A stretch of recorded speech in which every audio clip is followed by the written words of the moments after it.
Adam Sud Aha. memberi apa ni sumbangan Okey, sumbangan. Ah, Kita bagi peluang kedua Peluang kedua. Bila last Negeri Sembilan juara Piala Malaysia? Dia ada 2 tahun. 110. Korang Ah. pergi. Ada jawapan? Boleh jawab?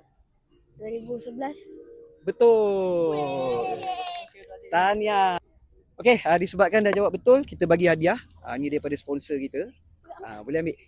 So nanti boleh tengok, kalau boleh pakai, kalau tak boleh pakai bagi mak ayah ke apa ke. Okey, so kita shout out dekat Adam Sud. Ada baju apa tu? Ada apa tu? Tahniah, ada kurta untuk raya. Okey, betul. Pakcik ni dah follow. So baru follow semalam je dalam live So saya tanya satu soalan simple lah.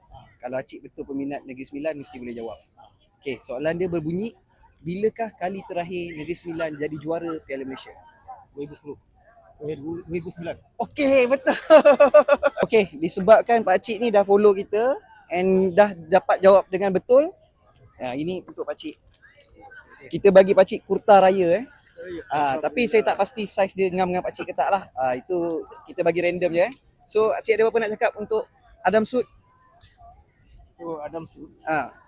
Apa dia kau? Video ni dia collaboration kita orang dengan dia. So, dia yang bagi hadiah ni. Okey, ni okeylah, terima kasih pada Adam Sud memberi apa ni sumbangan Okey, sumbangan. Okey Cik, terima kasih Cik. Terima kasih follow Kaizen.